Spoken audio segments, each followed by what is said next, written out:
Christian alliance के पास कोई secret fund नहीं है, ओके, और ना ही हम फंड इकट्ठा करते हैं। हम्म, ये बहुत जरूरी बात है। हम्म, ना ही हम फंड इकट्ठा करते हैं, ना ऑफरिंग लेते हैं, ना ही दाई यकी लेते हैं, ना शुक्रगुजारी लेते हैं। हम्म, और हम अपने टाइम की दाई यकी लेते हैं। praise God, और मैं समझता हूँ पैसे से बढ़कर जो टाइम की दाई यकी है वो सबसे ज्यादा कीमती और बाबरकत दाई यकी है हमारी। हम्म, और हमें ना ही कहीं से सपोर्ट है। हम्म, ऑफ कोर्स लोग बहुत सी उम्मीदें हमसे रखते हैं, ना सिर्फ यूएई के अंदर बल्कि पाकिस्तान से भी। हम्म, और बहुत से बहन भाई हैं हमें, मुझे और अजीम भाई को, हमारे सीनियर नायब सदर हैं, लोग अपने हॉस्पिटल की तस्वीरें भेजते हैं जहाँ हॉस्पिटलाइज हुए हैं।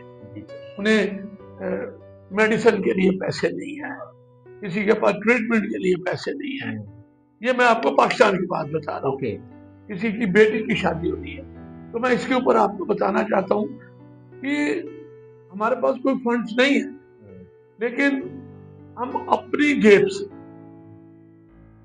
100 रुपया, 50 रुपए या 10 रुपए किसी की हेल्प करें तो हम कर सकते हैं। praise Lord, लेकिन अगर कोई ह्यूज अमाउंट की डिमांड करता है तो आई एम सॉरी टू से हमारे पास कोई फंड जो है वो नहीं है। ओके, दूसरी बात कि जो यूएई के लोग हैं उनके भी सिमिलर प्रॉब्लम है। अगर मेडिकल की नहीं है तो उनके हैवी फाइन उन पे चढ़े हुए, ओवरस्टेज, absconding और overstay, एब्सकॉन्डिंग है, ओवरस्टे है, फिर वो निकलना भी नहीं चाहते, इनसे फारग भी नहीं होना चाहते। ये बड़ी मुश्किलात है। तो हम उन्हें रास्ता दिखाते हैं ओह वाह, कि किस तरह से आप अपने फंड जो है वो रिड्यूस करवा सकते हैं, फाइन रिड्यूस करवा सकते हैं। इसका तरीका कार क्या है, कहाँ पे आपको जाना और कहाँ पे आना है, praise the Lord, it's mean और बगैर किसी फंड्स, बगैर किसी, हम किसी से कोई चार्ज नहीं करते। ये बात आती है, पर इसके साथ मैं एक चीज तो जरूर पूछना चाहूँ, फिर ये किस तरह वर्क करेगा? क्या हमारे साथ जो यूई की ये जो ऑफिशियल है, गवर्नमेंट है, वो अम्ब्रेला आपके साथ है, जो क्योंकि ये काम कुछ छोटा नहीं है इन सब चीजों को मैनेज करना, तो किस तरह हम इस चीज को कर पाएंगे? बहुत से ऐसे केसेस हैं, जैसे गवर्नमेंट ऑफ दुबई ने भी फाइन रिड्यूस किए हुए हैं। बिल्कुल, ठीक है, अगर किसी का 12,000 से 20,000 जो भी है तो उन्होंने एक तरीका कार दिया है किस तरह से आपके फाइन माफ हो सकते हैं।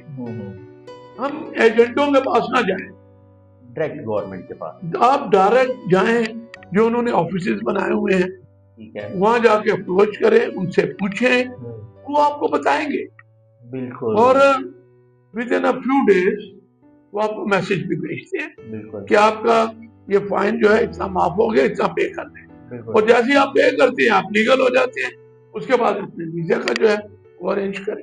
Praise Lord. मैं आपकी बात को इसी तरह समझ पाया हूँ कि देखिए, आप एक ब्रिज बन के जो लोग साहिल है, जो भी एक फंसी या जो भी मुश्किल में इस टाइम है, आप उसकी मुश्किल में उसको आप कैप्चर करके जो रास्ता है, दरवाजा है, आप उस चौखट के ऊपर पहुंचा देते हैं बगैर एजेंटों के। एजेंट या जो भी कट लगाते हैं वो ही सबसे ज्यादा दुख देता है उन लोगों के जो पहले मुश्किल में है। वो